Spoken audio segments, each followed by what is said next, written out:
All right, folks, you see that? This is a chili dog that I like to call poor life decisions. So let's get into the kitchen. Let's make this bad boy so you too can also make shitty life decisions. Now let's start with our chili. It is, after all, a chili dirty dog. Grab yourself half an onion and give that thing a small dice. Now it goes without saying we're gonna cook these onions, so go grab your favorite child-abusing, ass-spanking wooden spoon and stir those onions around until they're cooked to however you want them done. They can be translucent, they can have a little color on them. It's your dirty dog, do it however you want. So you cooked your onions, grab a pound of beef, put it in the pot, and grab your medieval dildo torture device looking motherfucker right here, aka the meat masher, and start mashing that up. Great tool. Or you can use Gam Gam's wooden spoon if you really want to make it harder on yourself. Maybe you're a masochist, I don't know. Look, I know fat is flavor here, folks, but we gotta remove some of this, okay? I mean, this dirty dog's unhealthy as it is. We don't need 100% chance of dying, just a 95% chance will do. So let's get rid of some of the fat. Next up, we're gonna add a couple tablespoons of tomato paste. Now, do what every other internet chef and TikTok chef does. Make yourself a little hole in the middle of your meat and get that tomato paste on the pan so you can cook that off. So your meat's cooked, let's add some stock, just enough to almost cover the meat. I'm using beef stock here, but use whatever you want. After that, let's add some paprika, and some cayenne pepper, just enough to make going to the bathroom the next day a real adventure. Now add about a teaspoon of cumin. Don't overdo it here, folks. And some garlic powder. I'm using about a tablespoon. Then some pepper, and then of course you gotta put the salt in there.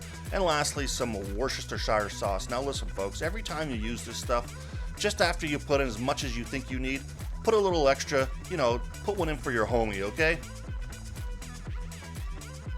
Now stir this stuff around, and just like you'd like to tell your old lady to, put a lid on it. Put a lid on this, and put it down to a low heat because we're going to let this simmer for a little while. Now, once your chili looks like this, you see a little liquid on the bottom, that's it, we're done. And of course, you got to taste it, make sure everything's copacetic. And for one of our secret ingredients, prosciutto, baked prosciutto. Grab 2 slices, throw it on a baking sheet, put it in an oven at 350 degrees. After it's been in your oven and the smoke clears, it should look like this.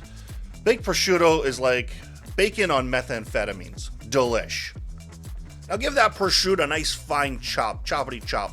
You've all heard of fairy dust. Well, this is Italian dust. This is Italian pork dust. Now here's our next secret ingredient. The most delicious, unhealthy deli meat in the world, mortadella. Italian bologna, okay? Get 2 slices. These are thin. They're thinner than a politician's morals and ethics. But I'm putting some cuts in there so they don't curl up when I fry them.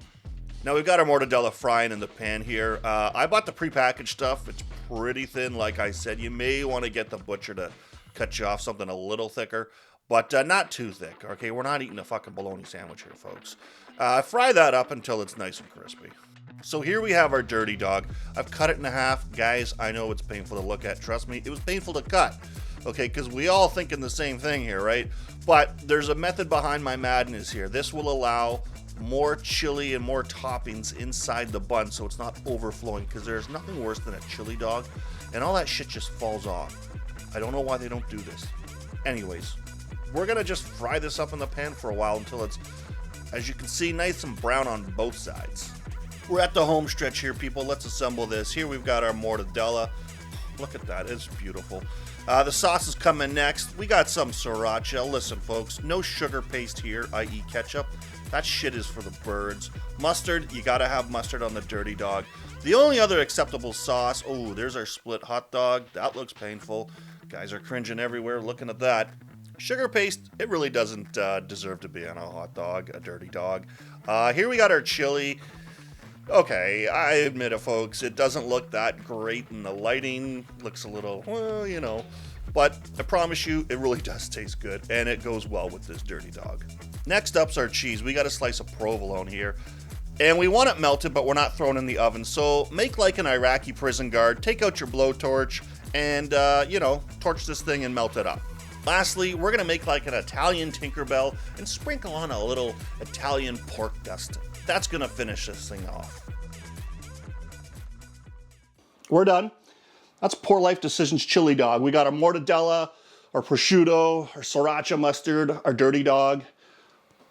And our cheese, okay? All that's left to do now is call the coroner in advance, make out a will, say goodbye to your loved ones, and then dig in. Oh, shit. It's going all over the place. The bun, kind of falling apart. Nope, it's not kind of falling apart. It is straight up falling apart. All right, it's very salty. Very high in the old sodium level. Yeah, you're gonna need some water with this, folks. As far as life decisions go, eating one of these is tasty, but it's truly not the smartest thing to do. The mortadella and the prosciutto are delicious. It's greasy. I should have brought a plate, but it's good. So there you have it. Chili, mortadella, prosciutto, cheese, a butterflied Wagyu dirty dog. That's all I got for you folks. Excuse me while I schedule my triple bypass now. Peace out.